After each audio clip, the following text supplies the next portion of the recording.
Okie dokie.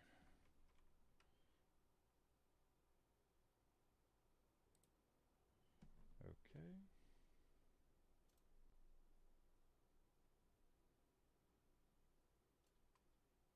Here. Huh.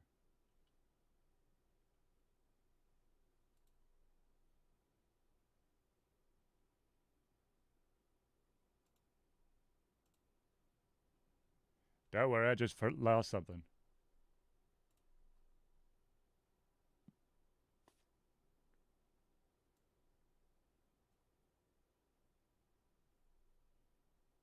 Ah,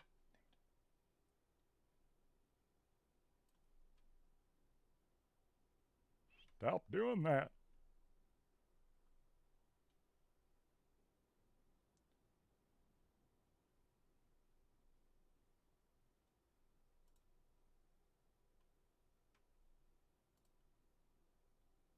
No, no. Oh, my God.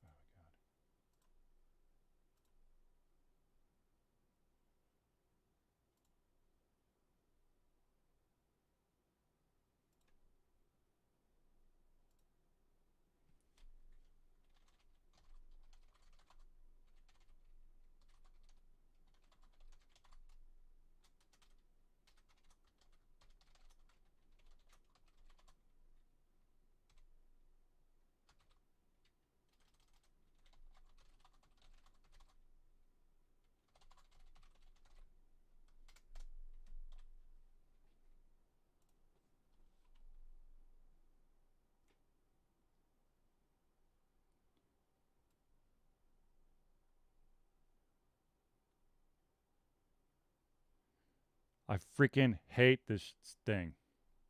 Come on.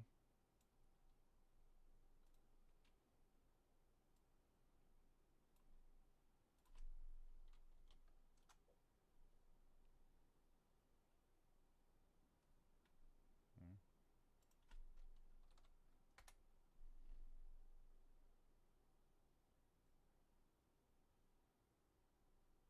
mm.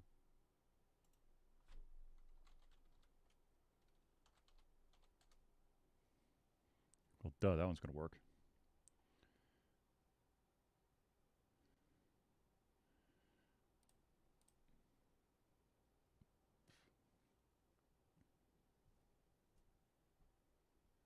At some point, ladies and gentlemen, Zealeus will be back. But until then, let's tell you the sordid past of Zealeus, the man who was once a boy, who's definitely not close enough to hear me talk. Otherwise, he'd be running in going, whoa, whoa, whoa, whoa, whoa. At least I think he would. Maybe not. Maybe he likes me talking about him while he's not there. Or thinking that he's not there, but he's really there because he's standing right there off to the side. But I could see in the mirror that he's nowhere near this seat, so. Yes, I too can talk in circles.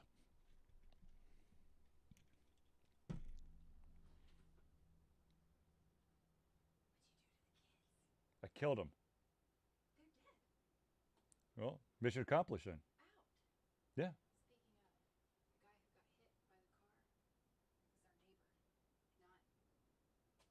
The guy who got hit by, I didn't know someone got hit by. No. No one tells me anything. Uh huh. Uh huh.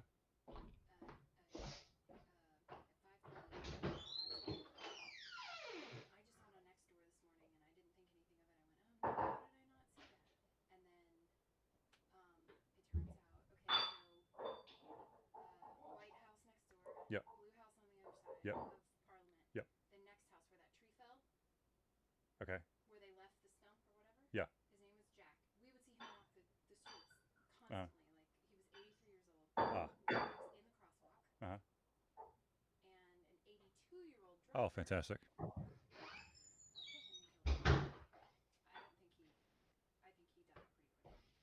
The driver? Oh. No. Yo. Hold on one sec, Dewey. Okay. Mhm.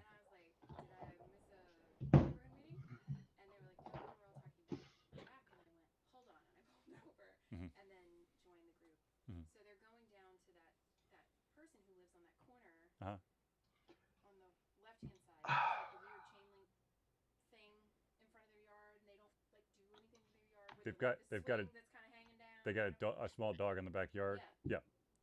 So they're telling him, because the driver said that he Couldn't see. that anybody was in the crosswalk Yeah. because he was trying to turn. The bush. And he thought he had it. Yeah. And he hit the guy. Well, that's some crazy shite. I know. And now his caregiver who's living with him, he'll have to Yeah. Yeah. Yeah. Anyway. Huh. All right. I'm gonna eat and work. Love you. Okay, I love you. I love you too. Davey says he loves you. She's got nothing for you. Most women do. Oh, snap. Crinkle pop, I think. That kind of hurt my own self-esteem a little too much, actually. You win some, you lose some, right? That's just try my life. All right, ladies and gentlemen. I think it's about that time. The time is here. The time is now. So let's see what kind of craziness we can get into, shall we? What the frack are you drinking? Huh? What are you drinking? Mountain Dew. It's Dew SA. I'm greatly disturbed. Dude, it's the union of 3 colors. Code Red, Whiteout, and Voltage. I think I just threw up in my bourbon. Don't do that. That'll ruin the bourbon, man. It sounds like your Mountain Dew is ruined by the abomination. Okay, well, since Zealeus apparently is going off on a tangent, let's bring this bad boy back, shall we? Is there any such thing as a real tangent on the show? No, I think the show is just a tangent. Yes! All right, shall we? Yes, 1 second here. What the? Oh. I pulled up the wrong document. I thought this was a Thursday Night Hangout document. Yeah, it's definitely the review I wrote for Mass Effect Legendary. I'm like, what? This is the Thursday Night Hangout, right? No, I wasn't expecting to see in the first line of text something about space. I was like, space? Here on the Thursday Night Show, where it's going to take place in space. All right, we ready? All right, kids, let's get this party started, shall we? Everybody, hush and listen to the beautiful melodies that is the intro and the outro. And I still know that I'm supposed to replace it, but it's coming soon.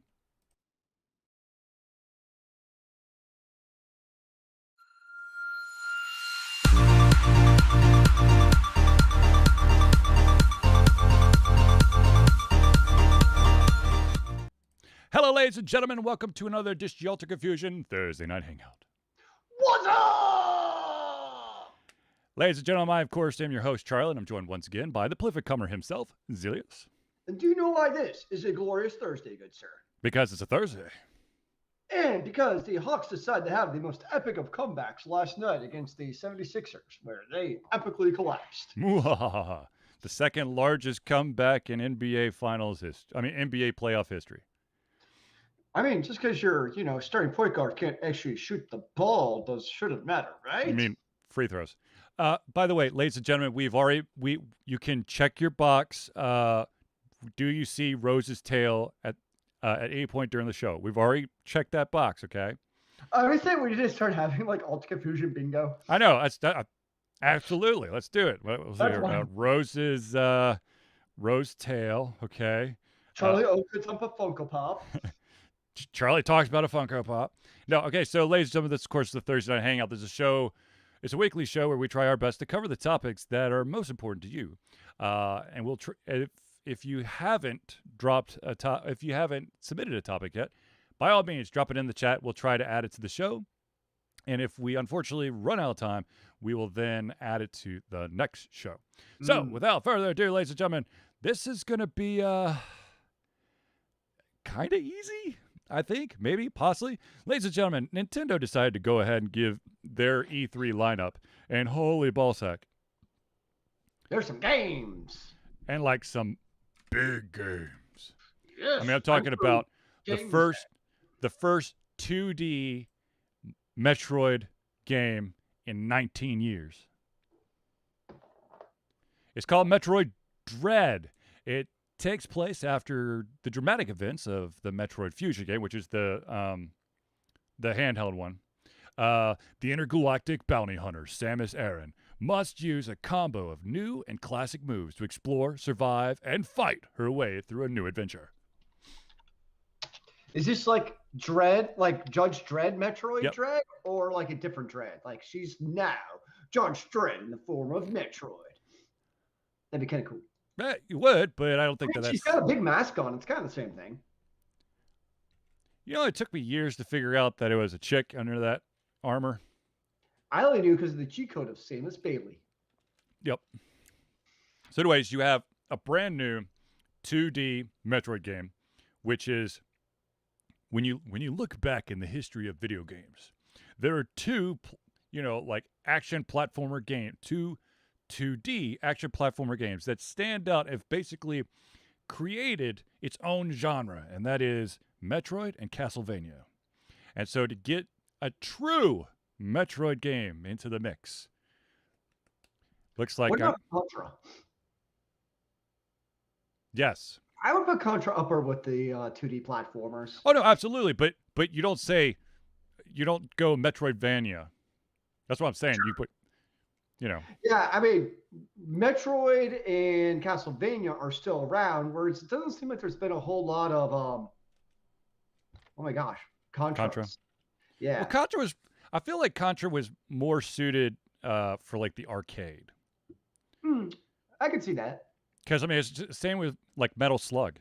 Because there's kind of like quick stages, kind of like to the point. Whereas like with Castlevania or Metroid, you had to like figure out where the stages were. Like there's a map. You could actually do some stuff out of order. Well, I don't think you'd want to probably play Metroid in an arcade. No, God no. No. That would be a lot of quarters. Well, you would also have to have like, one of those fun little codes so that you could pick it up later. Be like, oh, it's Samus helmet, Mother Brain, Metroid. Well, I mean, they exist. That's how the cheat codes work for the game. Right. Remember, that's really dating yourself when you remember that's how you pick up your game on the next save. It wasn't because it saved, it's because there were certain codes that would get you to that correct point in the game of where you were at. Yeah, man. I used to have, I don't have it anymore, but I used to have this piece of paper that had the code for the last level of Bubble Bobble. Just because I would try to play and I'd get pretty far, but then I would just literally, I'd hit a wall and be like, F it. And I'd just take that piece of paper out and just jump to the end and still get my ass whooped. Nice. Yeah. So another game that Nintendo has revealed is a sequel to a game that was very different, but got a little bit of attention, and that is the Mario Rabbids game, which is, it's like, the best way I could describe it is if you were to take XCOM, but then switch out all like the military alien units and put in Mario characters and Rabid characters. Rabid, of course, is from the characters from the game, the game series Rayman. Okay. They're like ridiculous, goofy looking rabbits. But anyways, there's a sequel, and it's called Mario Rabbids Sparks of Hope. The story behind the game: a mysterious entity has plunged the galaxy into chaos, and only an unlikely team of heroes can save the day. To bring order back to the cosmos, Mario and friends team up with the Rabbids and journey to mysterious, ever-surprising planets. You'll need to outwit enemies with a combat system that mixes turn-based tactics and real-time action. What kind of action? Real-time action. Whoa! I know. So I do have the Mario Rabbids game, and actually, one of my sons has played it a couple times too. It's, I mean, you travel to a specific spot, and then it goes like into a battle mode. It's like a battle arena. It's turn-based. You have so many movement points. Of course, you've got to take into effect if your enemies in cover, out in the open. You could do some fun combos. Which one of them is if an enemy's close enough, you can run, like basically you put your path to run right through them. And so what they'll do is as you approach the enemy, they will slide into the enemy and pop do minimal damage to the enemy, but still damage to the enemy, and you can keep going. And of course you have a weapon. The weapon has range, and you know, it's XCOM. If you've ever played XCOM, if you haven't, sounds like it. Yeah. I mean, if you've never played XCOM, it's basically your turn-based game. There's an indie game I played like a long ass time ago. I can't remember off the top of my head, but it plays like that. I mean, it's really just, you know, it's a military-ish game where you got two teams going up against each other. But the one difference between the Mario Rabbids game and XCOM is if you lose a character during one of the battles, that character could come back. In XCOM, your character dead. I mean, dead. He ain't coming back. Nothing worse when you lose like your favorite character in battle. It's just That's why I stopped playing Fire Emblem. Because you know, you're one and done. Yeah, that's rough. I can't take this stress. I put so much love into my character. I just can't lose them. I put so much time and energy into him.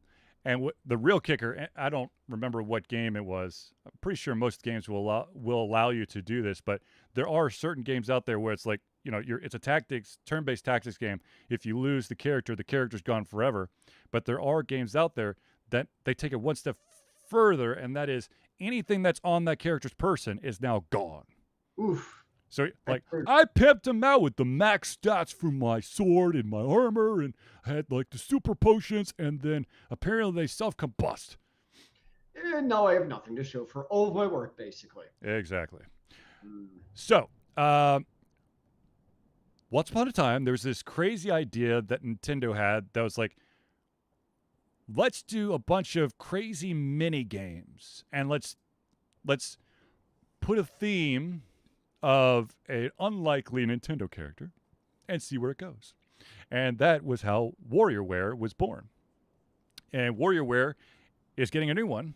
Wario is back with a brand new collection of micro games. Sorry, not mini games, micro games to snack on in WarioWare Get It Together.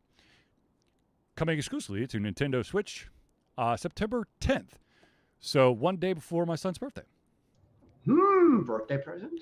Play as Wario and his crew as you survive quick-paced, kind of weird micro games. And for the first time in the series, you can also bring a friend into madness via local or... Wait. What? Okay, that's poorly written. It said, bring a friend into madness via local or local wireless play. That makes more sense. It does, but it's like... Whatever. Each playable character has distinct abilities, so please test them all out. So basically, the best way I could describe WarioWare is it really is a micro game. It's really like quick. And you're done. It's like it's kind of like those mini games in Mario Party, but then you cut the duration of the time you'll be spending to about a third of what the Mario Party thing would be. And that's a micro level. And it could be something like there could be a ball. It usually, you know, like like ugly looking sprite graphics, but it'd be like a ball coming down, and it's like a 2D thing, and you've got your little character running around the bottom, and basically what you're trying to do is trying to figure out where the ball's going to hit so you don't get smashed by the ball. Yeah, I don't like getting smashed by the ball either. There's another one where you have to control an umbrella to keep you dry. You There's dry. Huh? You gotta stay dry. Yeah, there's another one where you gotta something's about to blow up, so you gotta jump at the right time, otherwise you'll die. I mean, it's really weird stuff. Just those kind of games, yeah. So anyways, a new Wario game is coming out. I don't remember WarioWare has been like on most platforms, so I have it for the Wii. Mm. And with that one, of course, you got the motion controls. So you Oh, had to yeah. wait. So you held your Wiimote, and you had to wait to the very last moment to plunge the detonator for the dynamite. We should still be able to do that with the Joy-Cons. Kind You of the could. same concept. You could, but I'd rather not try to accidentally throw something at the floor. That's what the straps were for, man. Yeah, the straps. You have to actually put them on. I usually put them on because you know me, it would totally be released from my hand and break a TV. No, I'm just saying that I don't know where my straps are right now because my controllers are on the system, or the Joy-Cons are on the system. Oh, for the Joy-Con. Oh, yeah, my Joy-Cons. I have no idea. That's Exactly. actually a good question because yeah, you're right. Mine are attached to my system also. Yeah, I don't know. Anyways, but speaking of party games, Mario Party Superstars is coming. Mario Party Superstars allows you and your friends to compete in 5 classic boards from back in the day, the Nintendo 64 era to be exact. Dozens of mini games from the Mario Party series catalog are also returning, offering fun for longtime fans and new ones alike. All mini games are played with button controls, and all game modes work online for some long-distance partying. So here's the thing.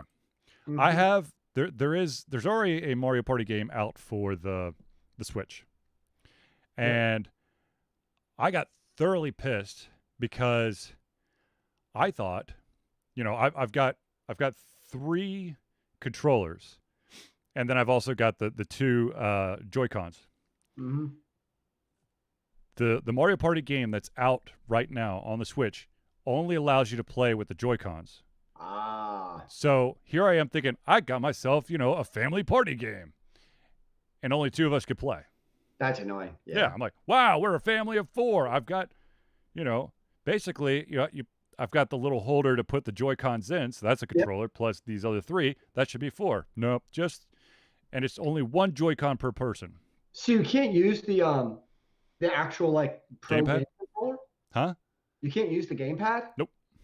Wow, that's terrible. Yeah, believe me, I know. Yeah. Because basically you have to register in. Yeah. And so it doesn't even recognize the controller. It only recognizes the Joy-Con.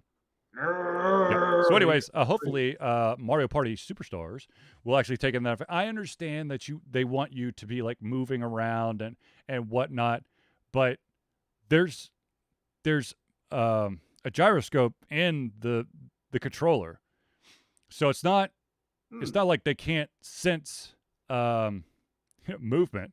Believe me, my sons have been playing a lot of Mario Tennis, and they haven't figured out that you have to rotate the controller to aim this power shot into the court instead of into the stands. I don't think any of the games I've actually played with the Pro controller use the gyroscope. Did you play any Zelda games? I have not. Okay. So Zelda is definitely, especially the Hyrule Warriors. I do have Breath of the Wild. I just got recently on sale on the cartridge version, so I do need to play that. Yeah, well, that's gonna have the hell we just talk about. The gyro on the Yeah, Pro it's gonna have that, where when you're holding your arrow, you can basically rotate your controller, and it will just, Anyways, so a new Mario Party game. Now here's the one that, of course, everyone's going, holy crap! I just paid a little, and that is, oh dear, another Pokemon game. This one's called Pokemon Unite. Pokemon's first strategic team battle game, Pokemon Unite, will release this July 2021 on Nintendo Switch systems and this September on mobile devices. Oh, Pokemon Unite will be. I love this new phrase that they've coined. Will be free to start, with optional in-game purchases available. Cross-platform play between Nintendo Switch and mobile devices is planned, which will allow players on both platforms to battle together. Additionally, players may use their Pokemon Trainer Club account or Nintendo account on both Nintendo Switch and mobile to easily keep their progress synced between devices. Fancy. That last part, I wish like every single freaking game that is on multi-platforms would follow. Cross-platform play. I mean, like I understand if you're trying to do, I understand that some people don't want to do like cross-platform if it goes from like PC to console, fine, or if it goes PC to mobile, or console to mobile, but if it's on a bunch of different consoles, it also depends on the game. I mean, For there's the most part, Pokemon I'm fine with. I well, I would mean, think. it wasn't too long ago that the only way that you could play Pokemon was on a handheld, the Sure. DS or the 3DS. But now, you can play some sort of Pokemon on your phone or your mobile device, a tablet, and of course the Switch. So I mean, they've already put that stuff out there, but it's just really refreshing to not only do you have cross-platform play, but you have the ability to sync your progress between devices. Oh, that is nice. Yeah, I agree. Holy shit balls! I understand. This is what pisses me off about online always.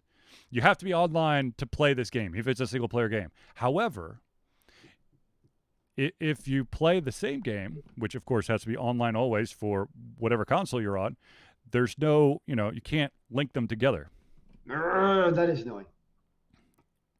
There are Okay. certain games or certain companies out there that I will buy their game onto basically every single platform. But there's also those games that I end up, playing a bunch on, like, let's say the PC. But then I start playing on the Switch. I'm like, holy shit, it feels so much better on the Switch. I can't transfer it over. I have to start from scratch. It would be amazing to be able to be like, okay, sync it. But just think, you're getting that great game experience again. Oh, Double Christ. the awesomeness. Yeah, something like that. I'm trying. All right, so there's a couple of other games that are coming out. Oh, well, there's a new character coming out for Smash Brothers Ultimate. I can't remember what the guy's name is off the top of my head, but he's from another fighting game. Let me see if I can find it. His name is Kazuya, and he is from Sounds like he just sneezed. Kazuya. Gesundheit. Si, senor. I love. This is the new guy. Where is he from? I don't know. Somewhere. He's around. Kazuya Tekken. Is the I mean, they've got. Let's see, King of Fighters and Street Fighter. So, yeah, a Tekken fighter fits. I mean, yeah. But there's a bunch of games that have more like Japanese themed games. Not Japanese themed games, but games that have really taken off in Japan but really haven't made the Nintendo progression, I would say. There's Shin Megami Tensei, which I'm trying to remember. Shin Megami, I think they were all on PlayStation when I played it. Fatal Frame. I recognize that name at least. Fatal Frame's a messed up like horror game. And Shin Megami Tensei is basically, it's about demons, and it's an RPG. It's basically, well, technically it is Persona, but it's not Persona, but it is Persona. Is it or isn't it? I'm so confused. I think there's a crossover between the two. I could be totally wrong, ladies and gentlemen out there, if you want to correct me. Schrodinger's game. Is it or is it not? It could be either. It could not be either. And then there's another one called Danganronpa, which I'm sure I just butchered the shit out of that.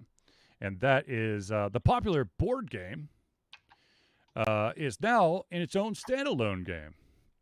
Play with an all-star lineup of characters from each Danganronpa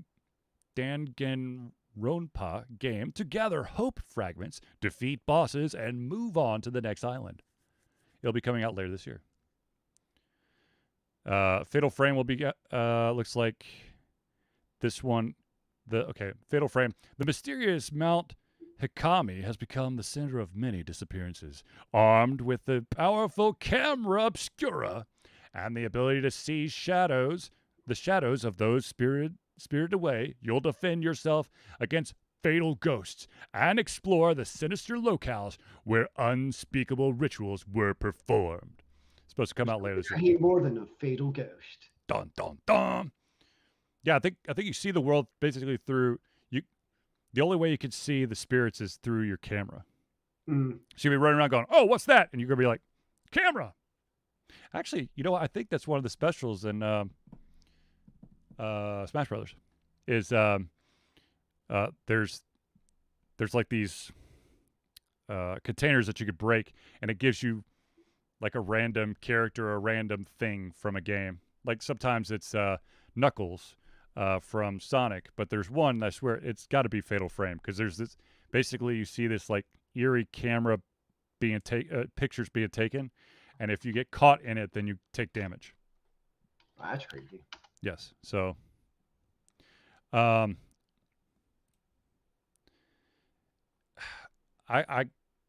gotta say that looks like Nintendo's already punching everyone in the nuts. That's what it looks like. I mean, another amazing list of games. Well, and then they've got Life is Strange coming. You haven't announced the biggest one of them all. Go for it, Zealeus. I assumed you're saving it for last. Go for it, Zealeus. Breath of the Wild, #2, has been announced. You got to see the video. Well, no, it's like, yeah, I agree. It's with the full flying and free form, and like I can't give it justice, because you really got to just watch the thing and go and just go, damn it. We figure how much critically acclaimed people loved Breath of the Wild, I'll call it 1. Yeah. And I mean, it's one thing Nintendo does is they don't really create bad games. So you'd expect that Breath of the Wild 2 is, again, going to be super epic awesome. True. Right? So if there's a franchise that's going to live up to those expectations, it is kind of Zelda. I'm now going through my mind here, and I'm trying to think of all the games in the Zelda franchise. I'm trying to think if there was one that I was like, oh god, it's terrible. But I'm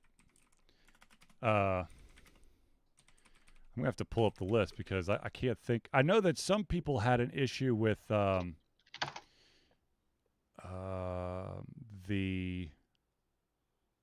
Wii version. Legend of Zelda, Zelda 2, Adventure of Link. The Legend of Zelda, Link to the Past. The Legend of Zelda, Link's Awakening. Legend of Zelda, Ocarina of Time. Legend of Zelda, Majora's Mask. Legend of Zelda, Oracle of the Seasons. Legend of Zelda, Oracle of Ages. Legend of Zelda, Link to the Past and Four Swords. Legend of Zelda, Link Walker. They need to do that again. They need to do another Four Swords. That was amazing. Let's see here. Legend of Zelda, the Minish Cap. I don't even recognize that one. Which one? Legend of Zelda, the Minish Cap. Oh, yep. Handheld. I never heard that one. That's a handheld. Legend of Zelda, Twilight Princess. Legend of Zelda, Phantom Hourglass. The Legend of Zelda, Spirit Tracks. That was weird. The Legend of Zelda, Skyward Sword. Legend of Zelda, A Link Between Worlds. Legend of Zelda, The Triforce Heroes. Legend of Zelda, Breath of the Wild. And that's all that's on Wikipedia right now. Yeah. And then there's a whole separate list of remakes I won't read. So let's see here. I want to say. Of course, then you have the spin-offs, which I'm not going to read either. Well, there's a lot of people who have a problem. It's not the game; it's the actual graphics of Wind Waker. A lot of people did not like that cell shading. I, of course, fell for the freaking April Fool's joke where back in the day, ladies and gentlemen, there was these things that would come in the mail. It's that box outside your house where a bunch of crap goes, but there used to be these things called magazines. They were physical, like pieces of paper that were all glued together at one side. You could open it up and read. There were words and pictures inside. Trying to remember what the hell the name of the magazine was, but the magazine got me good. There was an April Fool's joke, and I did, of course. This was it basically said, due to popular demand, a reimagining of the Wind Waker with like some other set of graphics, no cell shading. And so I ran to EB Games. I was like, man, I want to put some money down this. They're like, the hell are you talking about? I said, man, they just announced. They're like, what? I have no idea what you're talking about. I brought the magazine, and I'm like, look, it's right there. And he goes, dude, release date says April 1st. I was like, you son of a bitch. Likely story. But anyways, and of course, Twilight Princess is the game that I had the pre-order receipt on my corkboard to get it on the GameCube, and it took so long that it ended up coming out on the Wii, and I had to, but by the time it was actually going to come out on the Wii, I was no longer going to be in Orlando, so I had to cancel that pre-order and just buy another game. A rough life of gamers. Yes. So anyways, Zelda, you can't go wrong. I mean, you can't go wrong. You really can't. I'm looking over the scores that the game's made here. See, yeah, it's fantastic. I got it.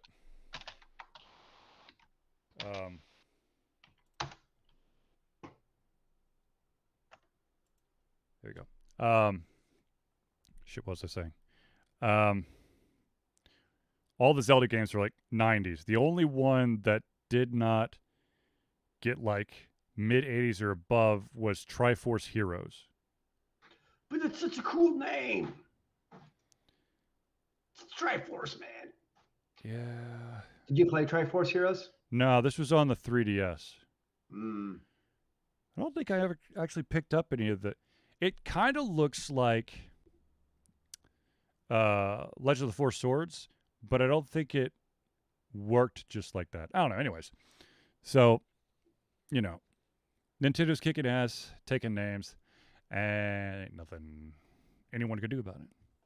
Well, the one thing I thought was interesting is everybody thought that they were basically going to announce the HD Switch. Yep. Which apparently not. Not yet. Well, there's still time. Yeah. But again, though, if they're going to do the HD Switch for Christmas season, it actually kind of needs to be announced relatively soon. You would think. But this is Nintendo, and they can literally get away with whatever. They do pretty much however they damn well please. This is a true fact. I know this is about beginning of the week. There was also a big reveal trailer for The Outer Worlds 2. Oh yeah. Which I'm like, okay, they've please tell me if they have learned and figure out all the hiccups and bumps that they went through to get The Outer Worlds to where it was, then I'm all in. I could not get into The Outer Worlds. It didn't. It's an open world game, Zealeus. I know. It just didn't do it for me. I tried. I mean, look, there's a better chance that Zealeus would be able to get into The Outer Worlds than there would have been Zealeus getting into No Man's Sky. Oh, yeah. I did not even touch No Man's Sky. You'd be like, so I have to do what? I have how many quest logs? I have how many things I can do? I have to pick stuff up? No. I don't have, I've got to do more than just kill things. Where is my attack button? That's all I care about in life. Now, of course, about a week ago, there was the EA getting hacked. Oh, yeah. Yep. 680 gigs of stuff. Meh, that's a lot of data, man. Was it? It was source code, right? Why It is was everybody? I mean, what did did all the big name companies just decide to put like a an sticky note on their folder that holds all their source code? Because this is like what, the second or third time this year that some big company got their source code stolen. I mean, that's the thing with everything being so online and so ubiquitous is easier than ever. I mean, everything's more available to the web interfaces than ever. So everything is also, it seems like it's much more susceptible to also being taken over, taken down, taken out to the woodshed. Oh wow. Okay, so part of the source code that they stole was Frostbite. Frostbite is their game engine, Mm. which that right there is worth a shit ton of money. That's probably the one thing they actually like cared about. Well, it's like, I don't know. I don't think there might be a dev kit for Frostbite. I don't think so, but there are a bunch of different gaming engines that you can have at for free, or you pay like a small fee. But Frostbite, I mean, it's not like Crisis level, but still, that shit's got a lot of power under the hood. I mean, I don't see like an obvious game develop. I'm on their website. I don't see anything obvious about it because they're all EA games. It's like the Madden, Star Wars. Oh yeah, it's all the internal stuff. I mean, like Yeah, FIFA. Um, oh, Battlefield. actually, Sam, if he was in the audience right now, would tell us, how amazing the Frostbite engine is for Battlefield. Yeah, but it's not like Unity or Unreal where it's meant for other people to develop. Right? Yeah, Frostbite's probably more likely an internal tool. Yep. Actually, I'll figure that out right now. I don't see anything about like not being a externally, but apparently it brings the power of Frostbite to the Nintendo Switch with Plants vs Zombies. The game engine was originally employed for Battlefield. To date, this game engine has been exclusive to games published by EA. They have a lot of job openings for it. I bet. C++ and C#. Yeah, I know. I kind of know C#. What do you think, man? Should I apply? I know it's a plus plus or something. Like, I know C is the third letter in the alphabet. Does that count for anything? Okay, so question. This is for Zealeus and, everyone else out there. If let's say that you got like, this pimpin' ass game engine per se, and like a game comes out and it just absolutely sucks balls. Okay. Do you really want people to like connect the dots between this amazing system and this suck balls game? I don't think it really matters, honestly, because I think in the grand scheme of things, people who actually care about the game engine that a game is developed on Mhm. is the super minority. Like 0.5% of the actual gaming audience is going to actually give a rat's behind Mhm. about the development engine of a game. I mean, now you see games like developed with Unity, developed with Frostbite, whatever it is. Mhm. I mean, it's a cool thing that you can say is that, but I think for the most part, like once you get into the game, nobody's going to actually care what game engine was actually used to create the game. Unless it's just absolute shit and you'll be like, man, someone well, took the money and ran. well, if the game is shit, yeah, then it doesn't matter what the engine is.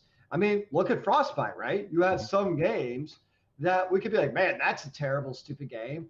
But then some games like, I wonder how much it costs. Well, I mean, it's all for the thing is this is all for games published by EA. So you got like Battlefront, which is actually a good game, or Mirror's Edge, that like, yeah, those are good games. right, but I'm just saying that because of the way that it's structured, EA's got to sign off on you. EA's got to become your publisher before you have access to this graphics engine, so you Oh can kind yeah. of, you could invite them in to the walled garden. It's got that door. I do find it funny though that Anthem is still on their list of Frostbite games. Yep. Well, there's a game on there that um, that was supposed to come out from BioWare called Shadow Realms. Oh, I remember that name. Yeah. Yeah, that. Oh, you can actually still download Anthem. How exciting!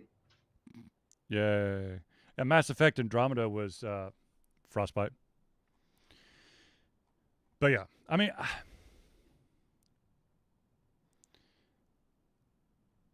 shit. I mean, as a developer, a past developer, and knowing, some of the behind the scenes stuff, to get your hands on the code for a graphics engine, it's like finding gold. I mean, it really is. Mm. Because to be honest with you, if you have a shitty graphics engine, it don't matter how awesome your game is, it's not going to run well. Well, I guess we'll see what comes of it. I mean, what is going to come of their source code being pilfered? Will anything actually come of that?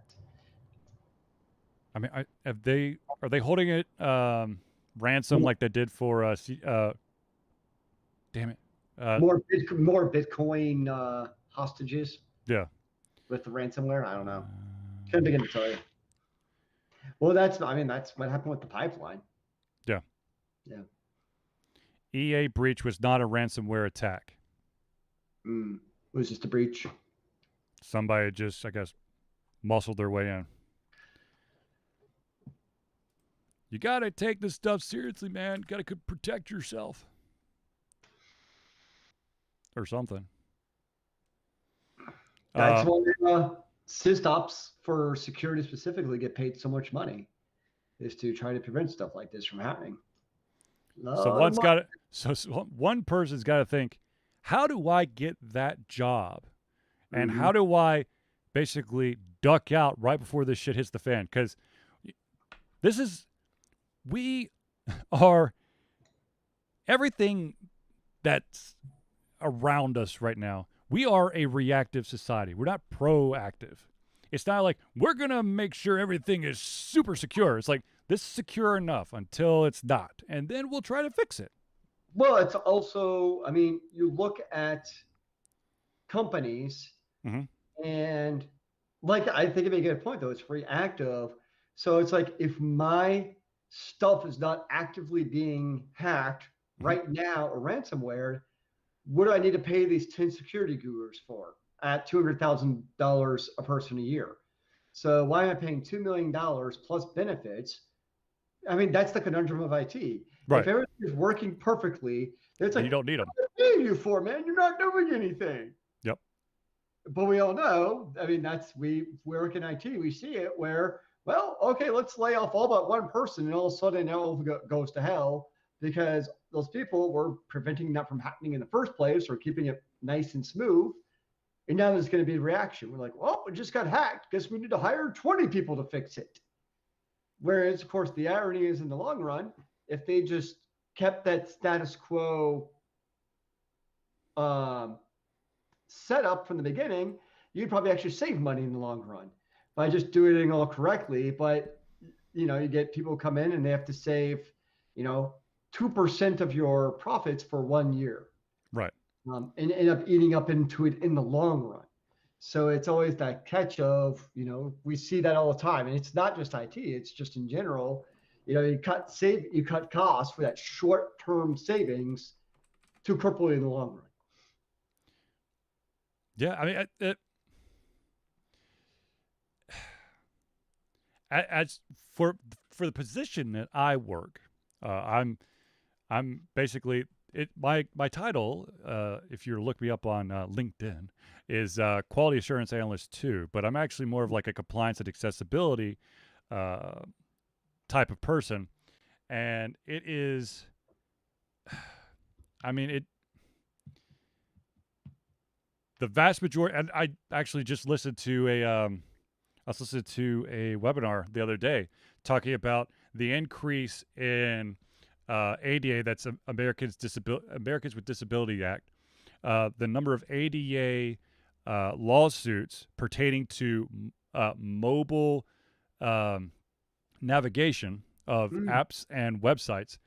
They're expecting like 4,000 this year, which is humongous. I know it doesn't sound like that big, but we're talking about 4,000 mass lawsuits. So you're talking, there's probably a couple thousand, couple 10,000 people attached to each lawsuit, and you're talking So they're anything, class action lawsuits. huh? So they're class action Yeah. lawsuits. We're talking like Winn-Dixie, and basically, Ooh, Winn-Dixie, man. Now you're throwing out the old school names. well, I'm just saying as an example because I know that Winn-Dixie, I think it's Winn-Dixie is like in a lot of hot water in. Is Winn-Dixie still around? Yeah, just not in the South. It's Publix and no, actually, if you go outside Atlanta, it's not just Publix and Kroger. I mean, you could go to Bilo. Bilo, wow. Now let's try not to date ourselves anymore, okay? Because I was about like, I went to Bruno's the other day. You can go to Farmore. Jesus. Anyways, so yeah, this unfortunately, I mean, remember back a couple years where Sony got hacked not once but twice. Oh yeah. And all of their customer information was stolen. I mean, I mean, I understand that you're trying to save money, and so if the person's not actively doing stuff, you want to release them, but you got to have a fallback plan. Holy crap, dude. You need to have something set up. We all know that costs money. But the problem is that when something happens, it's not an easy fix. It's basically like you have someone build a wall, and then everything's fine. Then one day the wall springs a leak, but you'll really see it until it's gushing water, and then you can't just like put spackle over it and call it a day. You got to rebuild the whole damn thing. I can't just spackle my IT infrastructure overnight. Well, what you do is you make everything public, and then you walk away. And then you just chmod 777 everything, so everyone has access to everything. It makes it very simple. Mm-hmm. And then you F-disk right at the end, just to piss everyone off. Like, I gave you full access. F-disk. Is it a sudo F-disk? No. Just F-disk? Yeah. What was it? What was the I'm gonna have to look up the command now.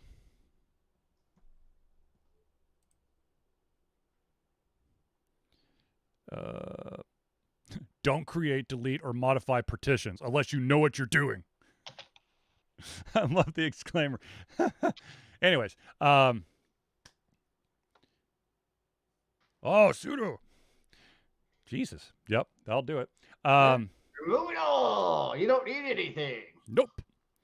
So you may have noticed I finished Mass Effect, the Legendary. Good Lord. Dude, I got. I already put some hours in. Look, man, I did like over 100 hours easy, and I just got. I mean, I got locked in, and I think what really here's the beauty and the danger of being able to get a collection. Is that the beauty is that if it's a game that continues along the line, you could continue through the different versions. But the problem is that once you finish one game, you can immediately continue on to the next game. Which means you have to.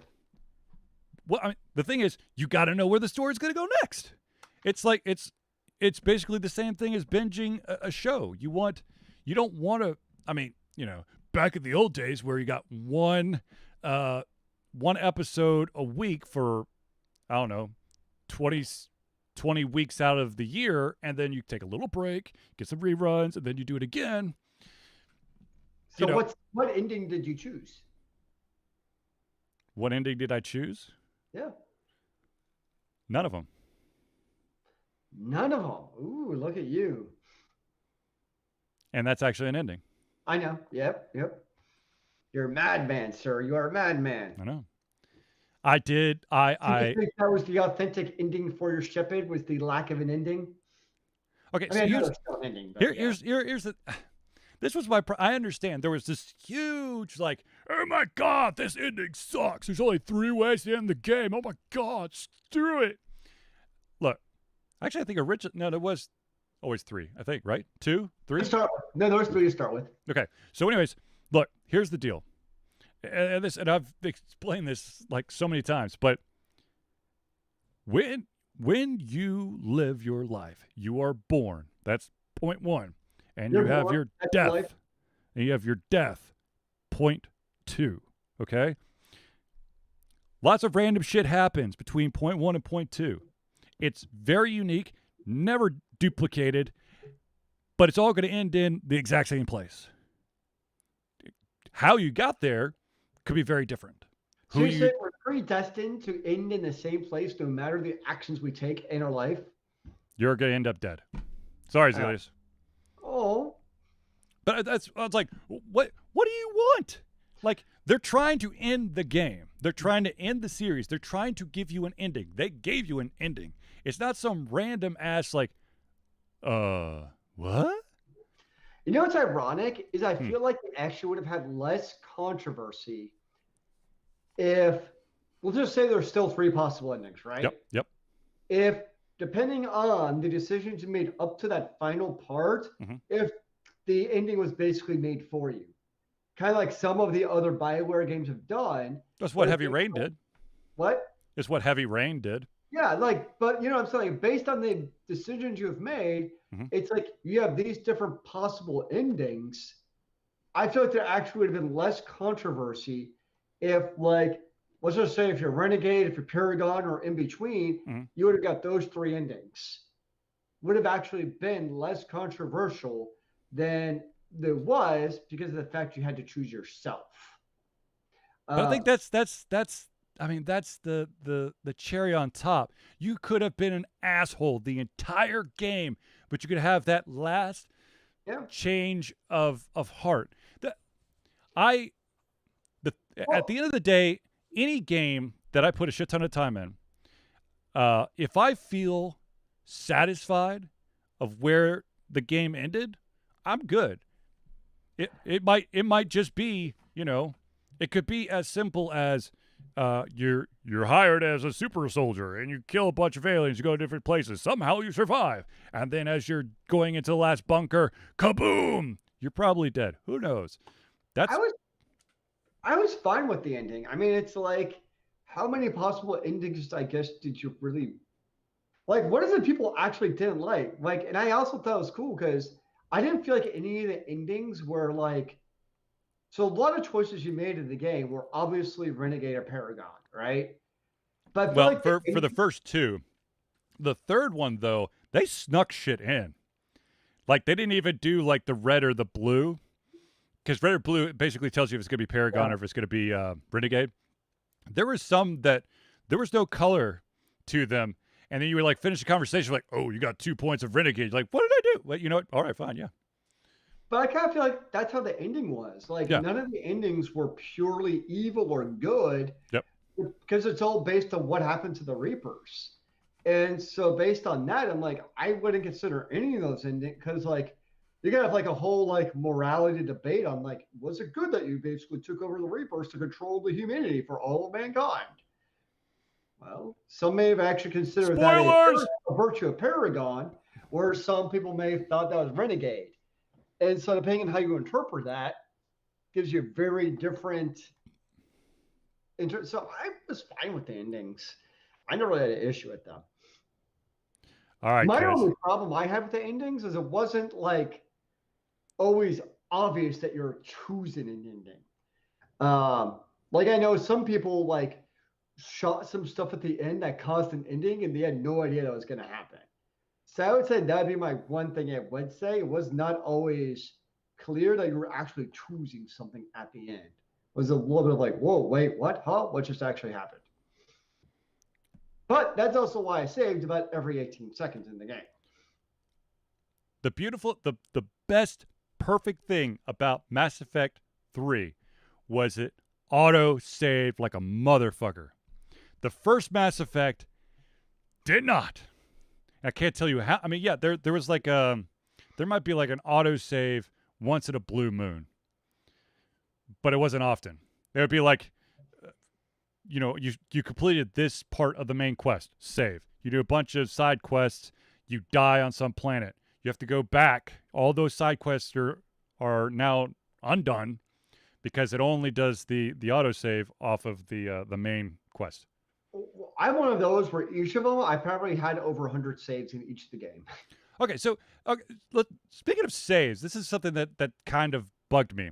If I'm saving, okay, so like usually what a lot of games do, if you're not going to name your save, it basically gives you like a slot 1, slot 2, and then it gives you like a date and a time, or basically a date and the amount of hours you've put into the game. In Mass Effect, and a lot of these games, when you select the save file that you've already created and you've hit save, like, would you like to overwrite the save? I say yes. The save name increments. Yep. Why? I actually liked that because I hate that. I'm like, I'm using the same save. No, I thought it was cool because I could see how many times, especially in a choice-based game, made it very obvious for between every choice that I saved the game. So I thought it was kind of fun to see, like, by the end of it, I had like 184 saves. I'm like, okay, maybe I was a little bit obsessive. All right, Zealeus, how do you get that high? Okay. Well, I was in the 40s.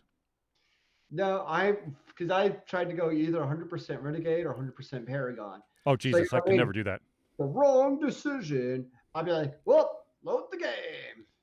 You're insane. That I would never do. Look, this is so mind blowing. This is so fucking mind blowing. Zealeus is never like the perfectionist, the completionist, and yet he's trying to get 100% Renegade, 100% Paragon, yet he can't survive in an open world game. Look, I didn't say there's a whole lot of logic to the way I do these things, okay? Fine. Touche. No, so since Zealeus gave away one of the endings, which of course is you take over the Reapers, one of the other endings that you could potentially have is basically kill everything that's got synthetics in it, which means that some humans and other species will die as well, because there's no actual code to discriminate between Reapers and everybody else. There's another ending which basically makes the perfect melding of synthetics and organics, and everyone lives happily ever after. That's 3 of the endings. The 4th one is you don't do shit. You have to worry you blow it up. No. I thought there was one where like you blew everything up, basically.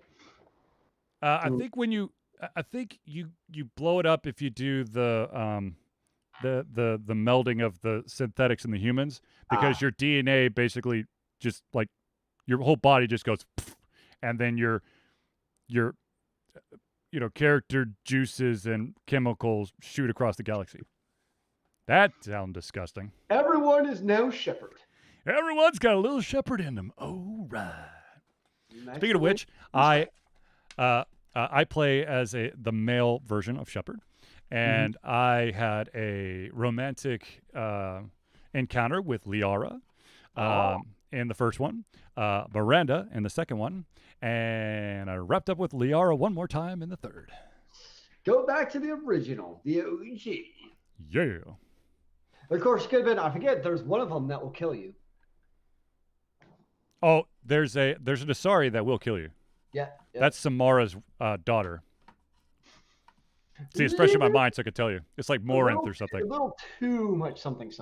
Well, there's an Asari. There's like a cursed version of Asari that basically, when Asaris and other species, get together, there's like this kind of like blurring of the lines. Like you become them, they become you. You share the experience, but with these specific types of Asaris, they basically suck your soul out and leave you as a dead husk. Basically a succubus. Yeah, basically, yeah, exactly. By any other name, it's a succubus. Let's see here. Ladies and gentlemen, let me do a quick little shout out here before I forget. Because I definitely want to give some love and support to a couple of the friends of the show. So uno momentos por favors. And I will try to pull up the notes if I can remember where the hell I put them. But we're going to start off with the Indie Cluster. So without further ado. The Indie Cluster is an organization of independent game developers that want to gain exposure by being involved in the community. They collectively journey to popular conferences as a traveling booth to help gain attention for their games. They make partnerships in local communities to bring games to the mainstream mindset.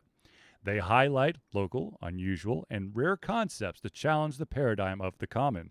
They also host events to teach kids and minority groups about game development to hopefully one day enter the industry themselves. Ladies and gentlemen, if you want more information, go to indiecluster, all one word, .com.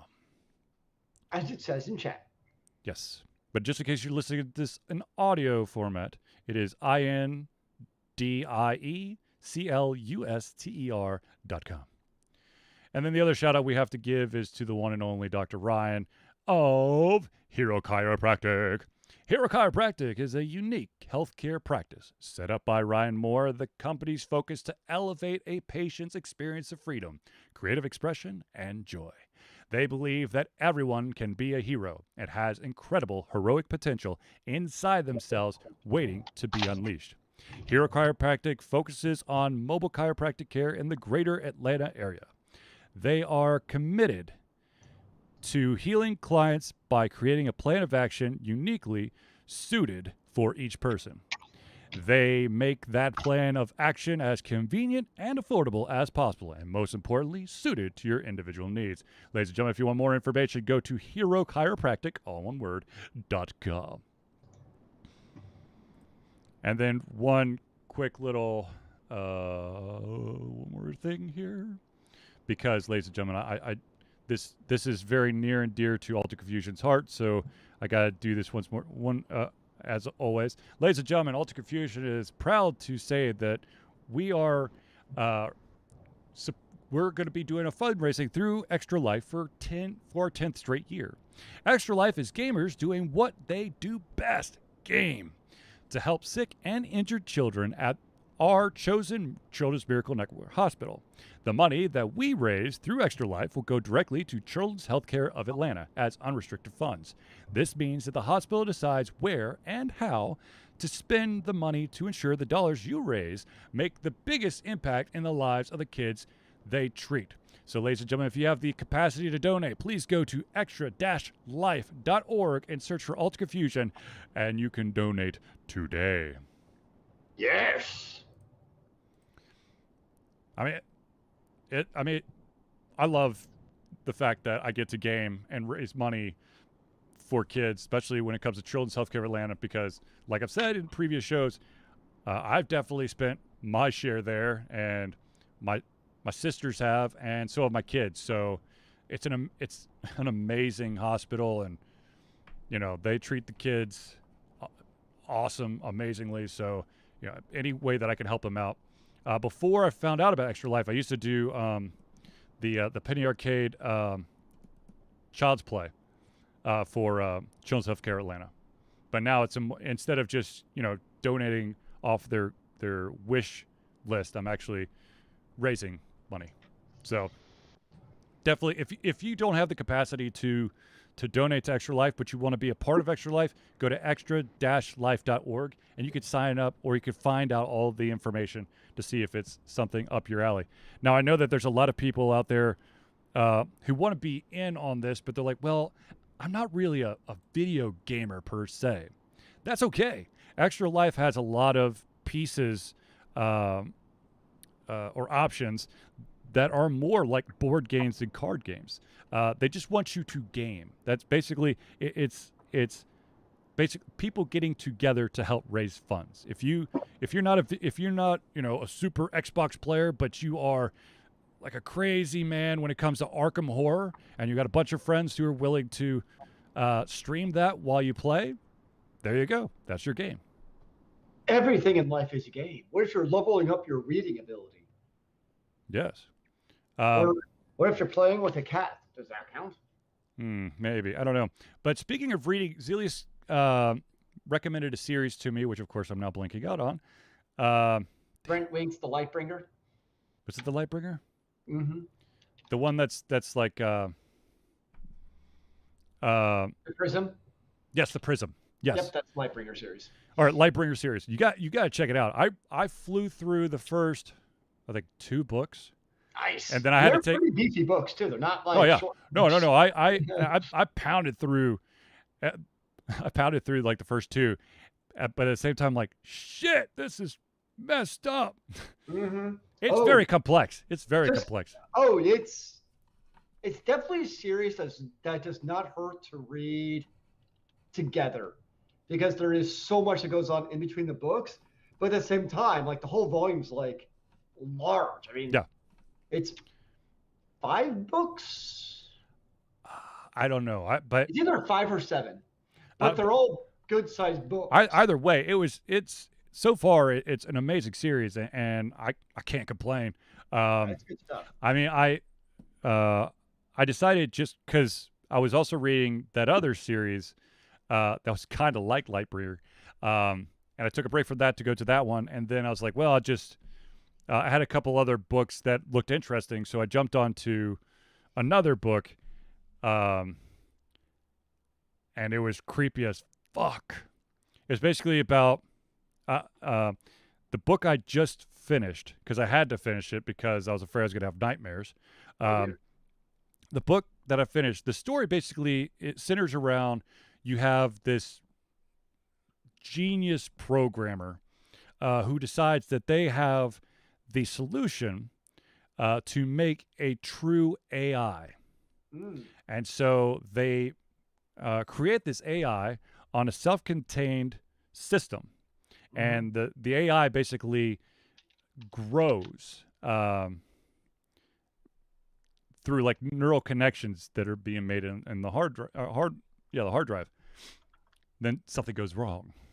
Of course something goes wrong. What would be the fun if it didn't all go wrong? Yeah, exactly. There it is. Brett Weeks, the Lightbringer series. How many books are there?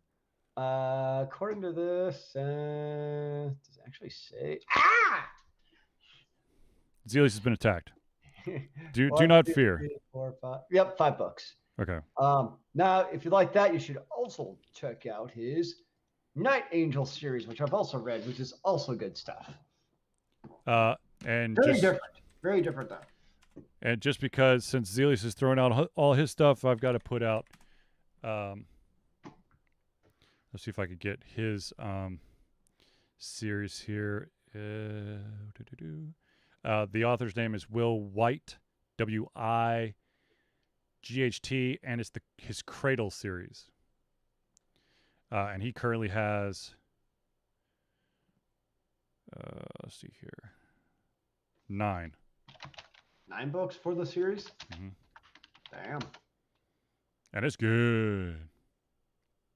It's good.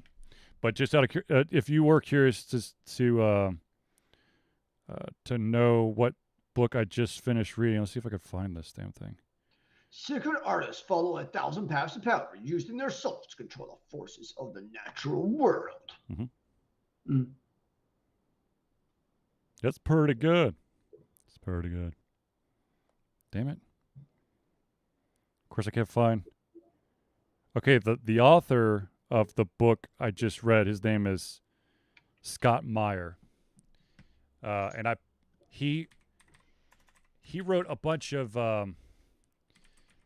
really crazy books called, I think it's Magic 2.0, which is hilarious. It's basically, if there is a world that's hidden inside a program, that if you know how to get in there, you can actually become part of it.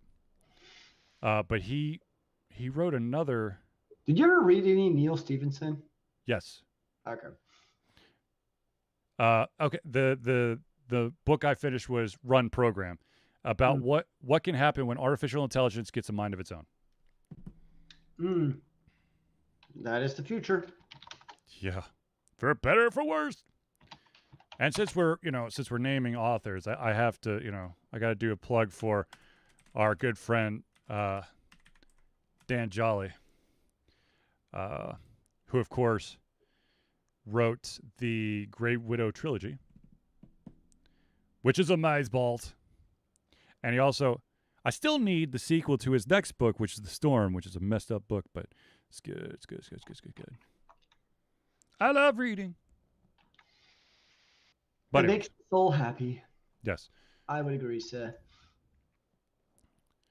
But if you're looking for some fun sci-fi fantasy novels, hit up Zealeus or I, and we will try to help you out.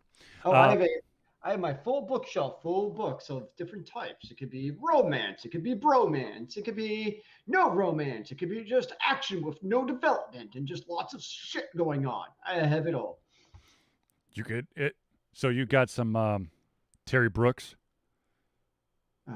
Oh, you mean like 4,000 pages of going through the trees? 40 pages to describe the intricate wood pattern in this table that has no relevance to the story whatsoever. Let me tell you the story about this single grain that's going to go here. There's some action, but don't worry about it because if you slide your hand across, you're going to get a splinter, but don't slide your hand across because you're going to get a splinter, so you don't want to do the splinter. But then there's this rosy smell in the air, just like, dear God, dude, just go somewhere. So I'll say in a random tangent is that was a really big, for years, actually knock against basically the high fantasy series. It was basically authors, and believe me, that's not the only author who did this. Oh, no. Was they would become basically so full of themselves, it seemed like, where they thought they're basically like Tolkien 2.0. And I will say the one thing that I think that the whole big young adult / youth movement of books did is it kind of forced and realized that like readers don't want to read, to your point, reading 40 pages about a splinter on a tree. They kind of want to get straight to the point. So I think in a way, fantasy series have gone a little bit back more towards, you still have the high fantasy stuff, but it's a little bit more to the point, right? Right, yeah. It's more, let's actually have good pacing. I mean, that's probably the best way of putting it is the pacing is much better now than I think it was years ago. In these you still, go read some Brenton Weeks. He's got really cool, crazy stuff. You have Brandon Sanderson. You have these authors who are phenomenal authors, but I think the pacing is so much better than it was 20 or 30 years in these books. Agreed. Because they're not just going on name recognition alone. It used to be Terry Brooks was a name, so people read Terry Brooks because that was like a known name in the fantasy series. Because there weren't really a whole lot of options when we were growing up. I think about it, it's like Dragonlance. You had Gamel. You had Wheel of Time. What? Wheel of Time. Wheel of Time. You had Magician. Discworld.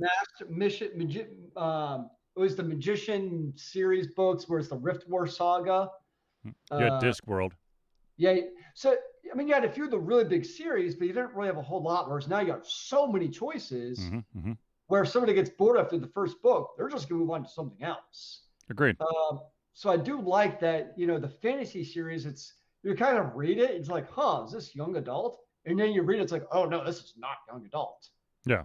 But I like that books now, it seems like in the fantasy, they're not just spending, it's like they actually have an editor, basically, who's like, yeah, you need to pare some of this shit down.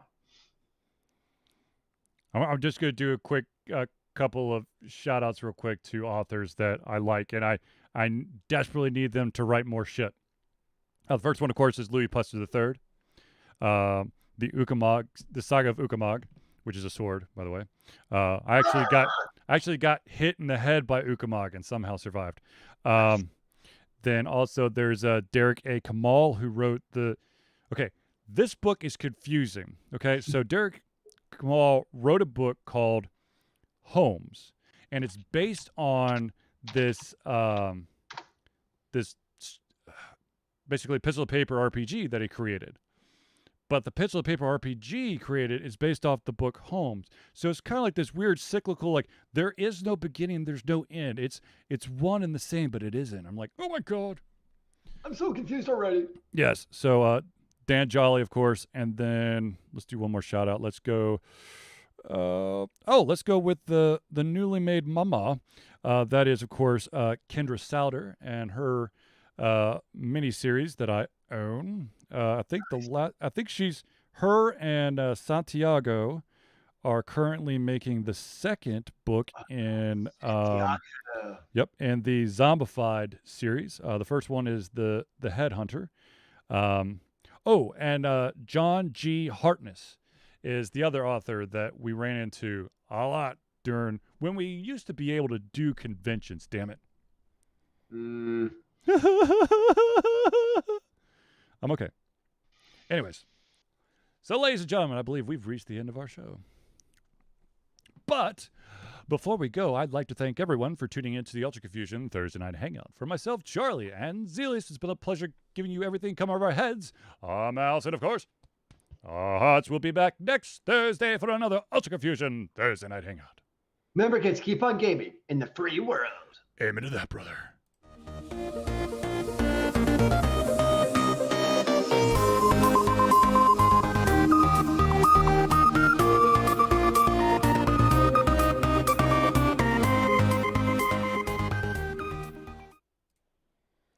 You know what's another good author is what's her name?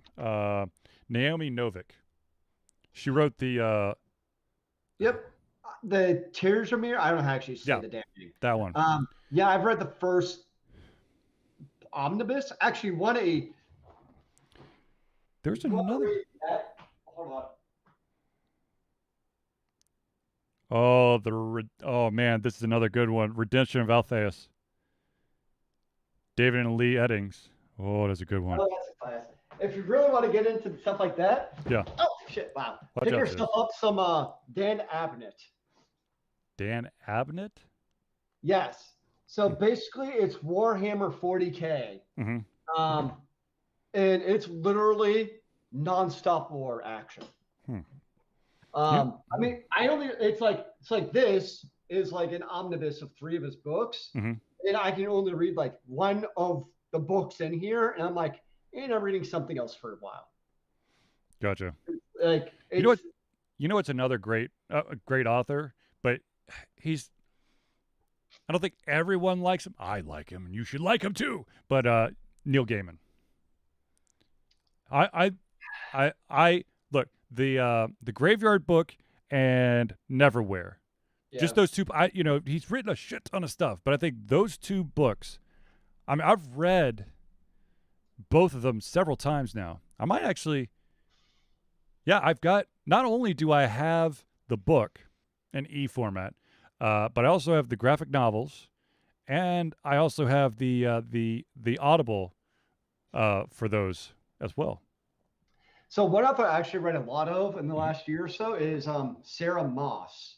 And basically it reads like young adult fiction because there's like phase and humans and love and sex, but there's also a lot of like fighting and battles and betrayals and stuff like that. Mm-hmm. So it's kind of young adult in that, but there's definitely things in there that are like, oh, that is not young adult. Mm-hmm. Yeah, I've been reading a lot of those. But it's also they're also kind of easy reading in a way. Mm-hmm. Like you don't have to think about it. Whereas I feel like Gaiman, like that's a thinking book. Which isn't, and that's fine. But stuff by Sarah Moss, it's easy reading. Like I can tear through like a book in a couple of days because you don't really have to, interpret it or anything. It is just what you see on the pages. There's another problem with authors. It was much more prevalent, in the past than it is now, and that is, as you said, there's authors who got so full of themselves that they could write whatever the hell they wanted to, even if it was 30 pages about the texture of cloth on a napkin. But there are also those authors that literally the entire breakdown of the book is identical each time, but they just change the location, switch up a couple things, but literally where you started the book, where the characters started, and where they ended, it's the same place. Well, apparently that's what Wheel of Time did for a while. But that's what how many books? War of Light and Shadow. Well, that's where I got tired because I used to read not Terry Goodkind was the other popular author at the time. It became after the first book was basically like every book thereafter was like, oh, your hero lost their powers. How are they going to overcome this? And I'm like, you know what? I read these damn books because I want my protagonist to have powers. I want them to be badass. So what has happened to the prison in the Lightbringer series with where you're at? Okay,